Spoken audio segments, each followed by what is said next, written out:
नमस्कार, स्वागत है आपका खबर झारखंड में। आपके साथ मैं हूं अभिषेक कात्यायन। रांची के नामकुम स्टेशन के पास स्थानीय लोगों ने सड़क जाम कर दिया है, जिससे रांची सिल्ली रोड पर लंबा जाम लग गया है। स्थानीय लोगों ने हत्या के आरोपी की गिरफ्तारी और मुआवजे की मांग को लेकर जाम लगाकर प्रदर्शन किया। स्थानीय लोगों के मुताबिक देर शाम एक युवक को धारदार हथियार से मारकर घायल कर दिया गया था, जिसकी इलाज के दौरान मौत हो गई। हत्या के आरोपी की गिरफ्तारी की मांग को लेकर लोग सड़क पर उतरे हैं। हत्या का आरोप जिस पर लगा है उसका संबंध राजनीतिक पार्टी आरजेडी से बताया जा रहा है। नामकुम थाना क्षेत्र की यह घटना है। नामकुम इलाके में आप देख रहे हैं, नामकुम में जाम की स्थिति बनी हुई है। यहाँ पे बड़ी संख्या में लोग हैं और जो जानकारी मिली है कि स्थानीय विवाद में तेज धारदार हथियार से हत्या कर दी गई है। ये बताइए सर, क्या मामला था, क्या हुआ? बड़ा बाबू बड़ा वो उधर मामला यह हुआ था ना कि हमारे जीजा जी को ले गए थे से बुला करके घर से और वहाँ ले जा करके ये लोग तलवार से मारने के बाद बोल्डर से मारा गया और बोल्डर से भी नहीं मरे तो उनको बुलेट से चढ़ा दिया गया। 2 बार चढ़ा दिया गया। और आज बड़ा बाबू बोल रहे हैं कि जिसके नाम पे FIR है उसी को धरा जाएगा। से 2 बार बुलेट चढ़ा गया है। सर क्या हुआ है? एक व्यक्ति की हत्या हो गई है ना, और सोनू विनोद नाम है ना। कुछ ग्रामीणों का मांग था, जायज मांग था, वो व्यक्ति भाग गया है। हम लोग अपना पूरा सामर्थ्य लगा करके वो जिसपे केस हुआ है, विनोद सिंह पूर्व में भी अपराधी रहा है, उसको हम लोग अपना पूरा सामर्थ्य लगा करके उसको अरेस्ट जल्द से जल्द करेंगे। विनोद सिंह कौन है? कहा जा रहा राजद से जुड़ा, ऐसा कुछ है क्या? कोई भी पार्टी से जुड़ा हो, अगर अपराध किया है तो कोई भी पार्टी से जुड़ा हो, उसके लिए कोई ये बात नहीं है कि कोई पार्टी में से जुड़ा हुआ तो वो बच जाएगा, ऐसा बात नहीं है। जहां भी होगा हम लोग उसको जितना जल्दी हो सकेगा उसको अरेस्ट करेंगे। हत्या कैसे हुई थी? कुछ लाठी और टांगी उंगली से मार करके जो है, लाठी टांगी उंगली से। जो जाम लगी थी, आप ग्रामीणों को, यहाँ के लोगों को समझा बुझा दिए? हाँ, नहीं ग्रामीण भी, चूंकि थोड़ा सा चूंकि जिस परिवार के व्यक्ति की मृत्यु हो गई है, थोड़ा सा संवेदना तो रहता है उसके साथ, लेकिन आदमी को समझा दिए। सब आदमी सब अच्छा है, पुलिस को कोऑपरेट करता है यहाँ का आदमी सब, है ना। और ये सब अपनी मांग रख करके उसके बाद फिर अपने स्वेच्छा से भीड़ को हटा दिया। हत्या आपसी विवाद की वजह से हुई थी? नहीं, ऐसा कोई आपसी विवाद नहीं था। वो उसके किसी कर्मचारी से, विनोद सिंह के किसी कर्मचारी से ऐसी जानकारी हुई कि थोड़ी मोड़ी बाताबाती हो गई थी, इसी पे सब परिवार के लोग सब उसको मारपीट करके हत्या कर दी। देखिए, तो यहाँ पे आप देख रहे हैं जाम की स्थिति है। हालांकि प्रशासन जाम को हटाने की कोशिश में जुटी हुई है। ये नामकुम का मामला है। अपने कैमरा पर्सन संजय पांडे के साथ कुमार चंदन, जी मीडिया, रांची। कोयलांचल में एक बार फिर आउटसोर्सिंग में वर्चस्व कायम करने के लिए गोलीबारी और बमबारी हुई है। झरिया बोर्रागढ़ थाना क्षेत्र के एन आउटसोर्सिंग में दिन दहाड़े अपराधियों ने ताबड़तोड़ फायरिंग कर दी। वाहनों को बम से उड़ाने और तोड़फोड़ करने का भी प्रयास किया। घटना की सूचना मिलते ही पुलिस ने पूरे क्षेत्र को छावनी में तब्दील कर दिया है।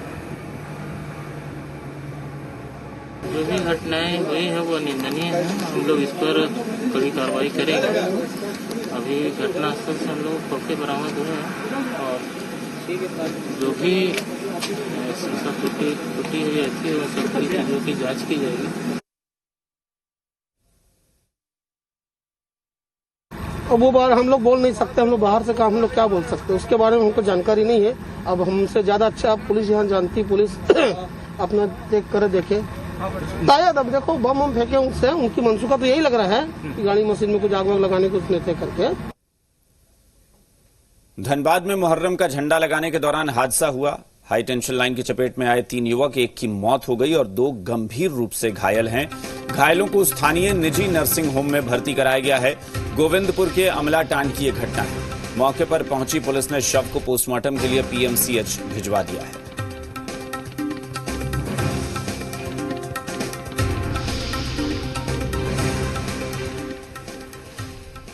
अमरपुर का एक कुर्बान नाम का व्यक्ति जो है 2 और साथियों के साथ वो झंडा लगा रहा था। लोहा का पाइप वो किसी तरह से तार में सट गया, जिसके कारण उसको हॉस्पिटल लाने पर उसको मृत्यु हो गया करंट से, और 2 आदमी घायल है जो ठीक ठाक है।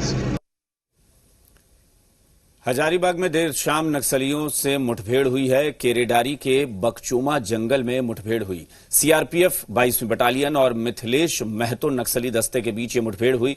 सर्च ऑपरेशन के दौरान पॉलिथिन के शीट, कुछ दवाइयां, डेली यूज के आइटम, पानी ले जाने वाले कनस्तर, जूते, ग्लोब, गुलेल, टॉर्च, वर्दी और कुछ खाने के सामान बरामद किए गए हैं।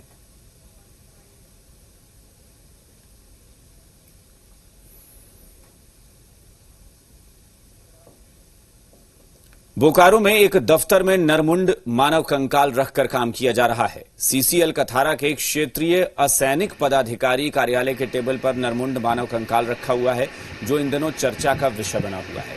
क्षेत्रीय असैनिक पदाधिकारी रंजन कुमार प्रधान से पूछे जाने पर उन्होंने बताया कि ये मेरी निजी आस्था का विषय है और मैं इस पर शोध करने के साथ साथ इस विषय पर एक किताब भी लिख रहा हूं। हालांकि ऑन रिकॉर्ड कैमरे के सामने उन्होंने कुछ भी बोलने से इनकार कर दिया। सूत्रों के हवाले से मिली जानकारी के मुताबिक क्षेत्रीय असैनिक पदाधिकारी रंजन कुमार प्रधान अपने कार्यालय में नरकंकाल, चूड़ी, सिंदूर, इंसानी खोपड़ी, हाथ की हड्डी रखते हैं, जिससे लोगों को काला जादू करने का शक है।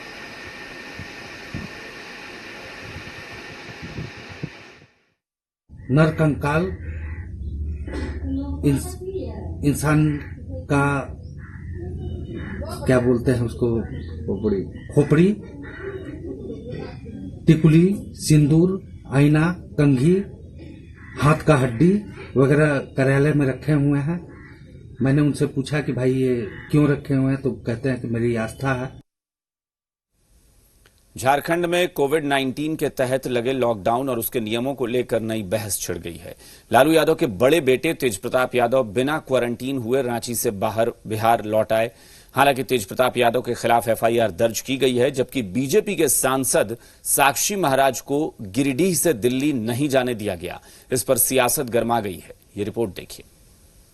तेजप्रताप यादव पर एफआईआर, साक्षी महाराज क्वारंटीन, नियमों की अनदेखी पर एक्शन। झारखंड में कोविड नियमों की अनदेखी पर जबरदस्त एक्शन लिया जा रहा है। तेजप्रताप यादव के रांची होटल में ठहरने और फिर बिहार वापसी को लेकर एफआईआर दर्ज की गई है। तेजप्रताप यादव पर कोविड-19 के उल्लंघन का आरोप लगा है। तेजप्रताप के साथ साथ होटल मालिक और मैनेजर के खिलाफ भी एफआईआर दर्ज हुई है। दरअसल लालू यादव के बड़े बेटे तेजप्रताप यादव रांची के एक होटल में ठहरे थे और एक दिन बाद ही वापस बिहार लौट गए, जबकि झारखंड में 14 दिनों के क्वारंटीन का नियम है। भले ही तेजप्रताप यादव पर एफआईआर दर्ज की गई हो, लेकिन बीजेपी ने प्रशासन पर निशाना साधा है। बीजेपी विधायक सीपी सिंह की दलील है कि कोई आम आदमी होता तो उसे जेल भेज दिया जाता। तेजप्रताप को क्यों छूट दी गई? प्रशासन को नहीं दिखता है क्या? एक आम आदमी रहने से तो अभी उसको जेल भेज दिए रहते। लेकिन सवाल है कि तेजप्रताप हूँ या कोई भी हो, आखिर इस तरह का व्यवहार जो करते हैं तो उन लोगों को इतनी छूट क्यों रहती है? तेजप्रताप यादव आए और चले गए, लेकिन बीजेपी के उन्नाव से सांसद साक्षी महाराज को गिरिडीह में क्वारंटीन कर दिया गया है।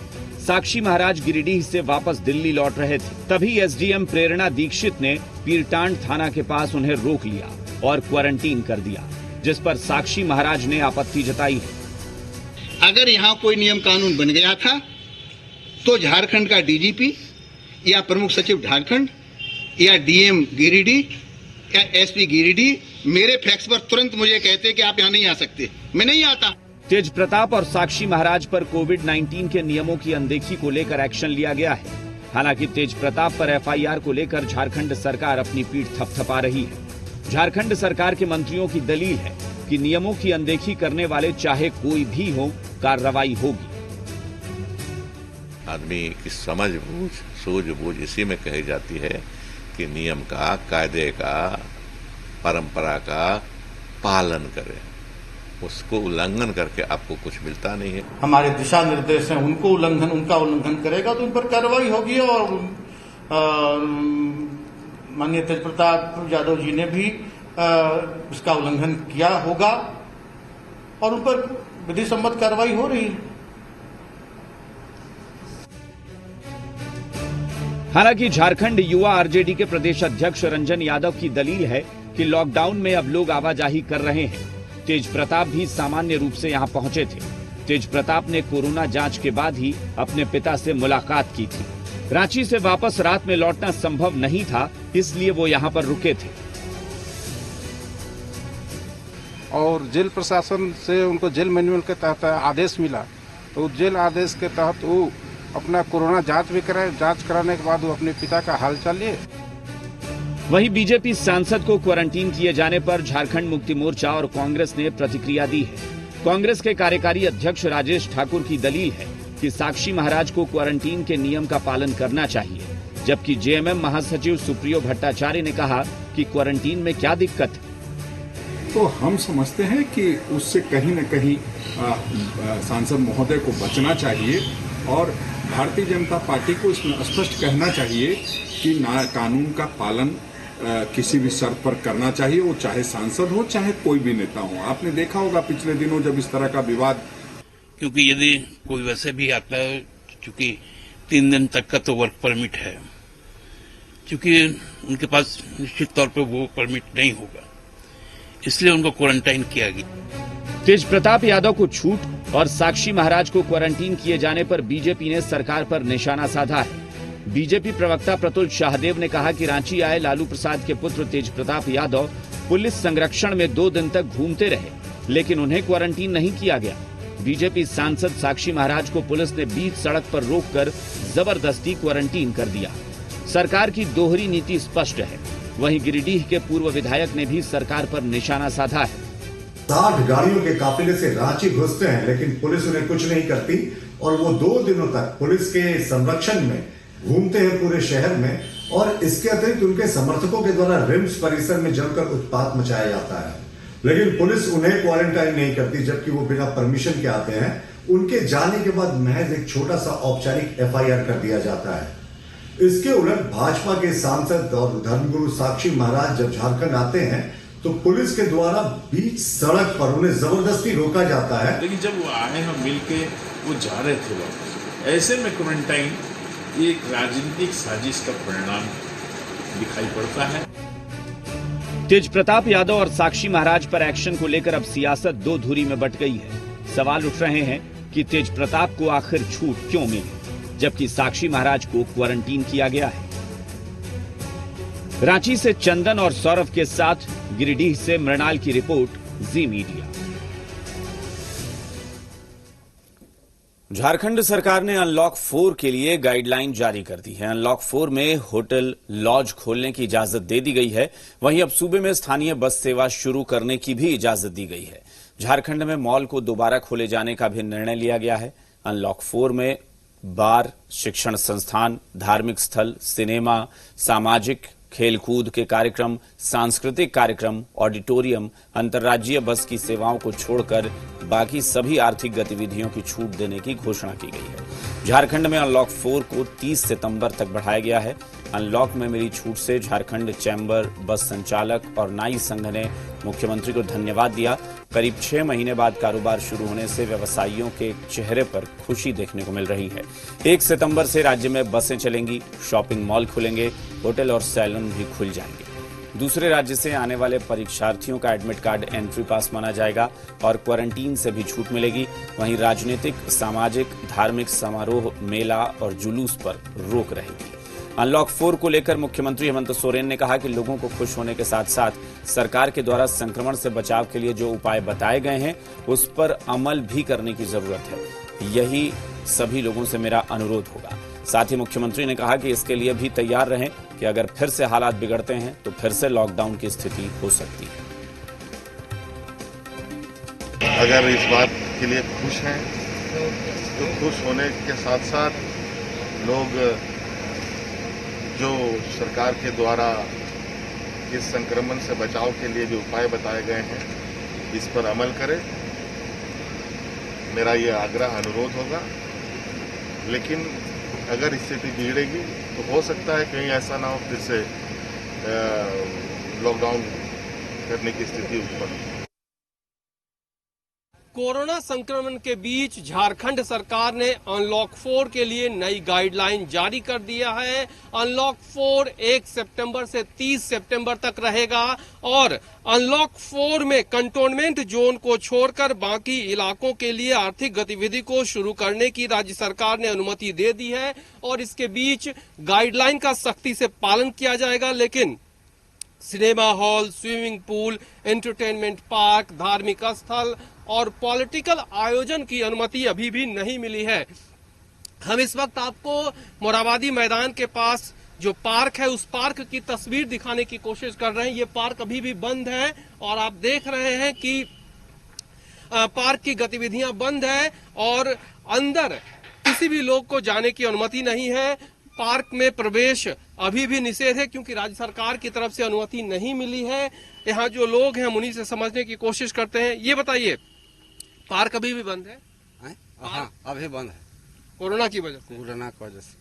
जब अनुमति आएगा तब खोलेंगे? हाँ, जब अनुमति आएगा तब खोलेंगे। देखिए, ये पार्क पूरी तरह से सन्नाटा। आमतौर पर इस पार्क में चहलकदमी होती थी, लोगों का जो हुजूम है वो दिखता था, लेकिन जब से लॉकडाउन शुरू हुआ है पार्क की गतिविधियां बंद है और राज्य सरकार की तरफ से जो अनलॉक 4 की दिशा में कदम बढ़ाने के लिए गाइडलाइन आए हैं उन गाइडलाइन में पार्कों को अभी भी खोलने की अनुमति नहीं है।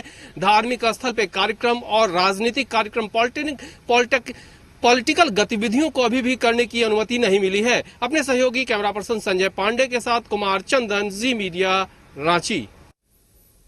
एनईईटी और जेईई की प्रस्तावित परीक्षा को टालने के लिए 6 राज्य सरकारों ने सुप्रीम कोर्ट का दरवाजा खटखटाया है। कोर्ट में रिव्यू पिटीशन दाखिल किया गया है ताकि परीक्षा को टाला जा सके। रिव्यू पिटीशन दाखिल करने वाले राज्यों में झारखंड भी शामिल है। हालांकि बीजेपी परीक्षा के पक्ष में है, जबकि कई अभ्यर्थी चाहते हैं कि परीक्षा को टाल दिया जाए। कोरोना काल में जेईई और एनईईटी परीक्षा पर बवाल थमता नजर नहीं आ रहा है। परीक्षाओं को लेकर नए सिरे से सियासी संग्राम छिड़ गया है। देश के 6 राज्य सरकारों ने मिलकर एनटीए के एग्जाम आयोजन के फैसले के खिलाफ सुप्रीम कोर्ट में गुहार लगाई है। रिव्यू पिटीशन में परीक्षा टालने की मांग की गई है। झारखंड के मुख्यमंत्री ने साफ साफ कहा है कि परीक्षा टाली जा सकती है, जल्दबाजी की जरूरत नहीं है। देखिए, हम लोगों ने विपक्ष की तरफ से कोर्ट में इस विषय पर अपना पक्ष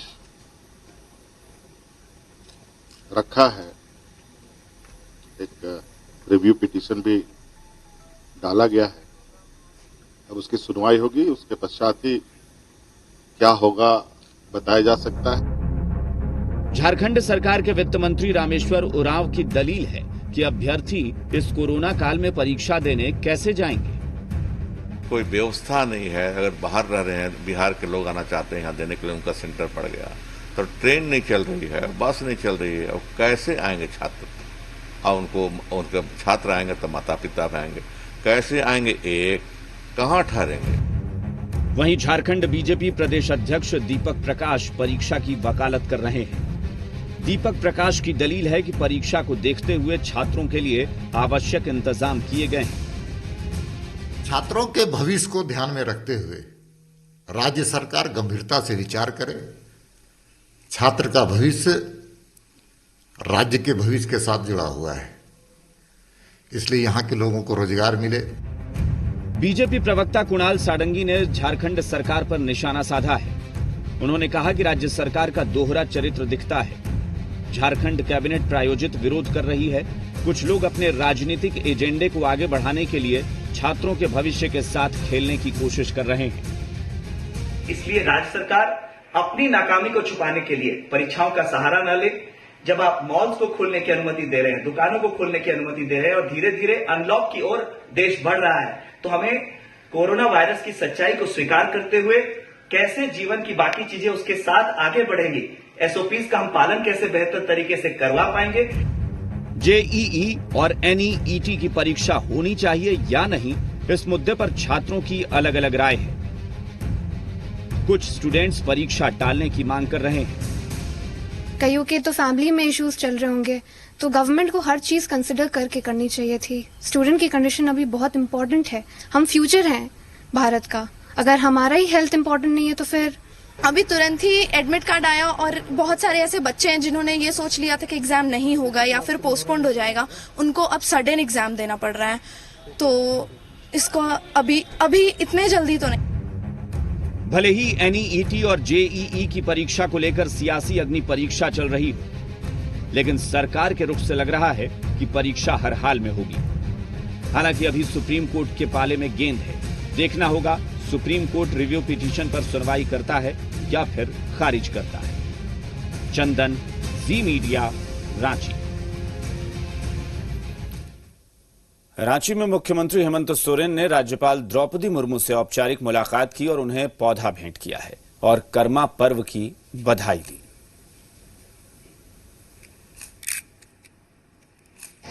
कोरोना का भी संक्रमण है, लोग का उत्साह मन में ही दबा रह गया है। हम सबको इसकी पीड़ा तो है, लेकिन परिस्थिति को भी ध्यान में रखना है। आज इसी अवसर पर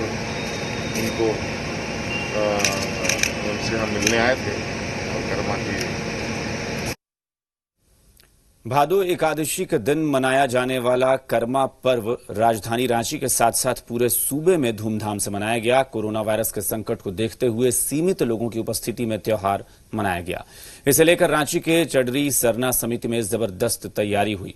फूल, पत्ती और रंगीन लाइट से अखाड़ा स्थल की विशेष सजावट की गई।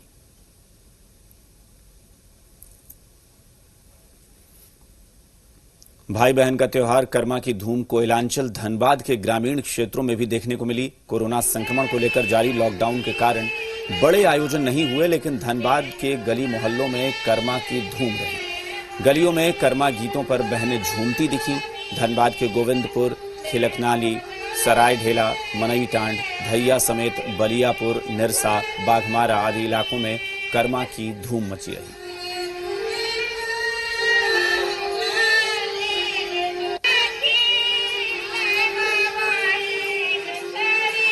बहन लोग अपने भाई के लिए लगते हैं, भाई के लिए वो आशीष मांगते हैं और ये भाई के लिए पर्व करते हैं और भाई की लंबी उम्र की दुआएं मांगते हैं। आप जो इस तरह का आयोजन किए हैं कर्मा महोत्सव, हाँ। इसका क्या उद्देश्य है? इसका उद्देश्य यही है कि जो जनजातीय क्षेत्र में जो आदमी है, जो भी व्यक्ति है, वे अपने अपने कार्यक्रम को सही ढंग से नहीं चल पाते हैं, अपनी संस्कृति को नहीं जानते हैं। इसलिए हम लोग इस संस्कृति को जगाने के लिए ये आयोजन को प्रस्तुत किए हैं।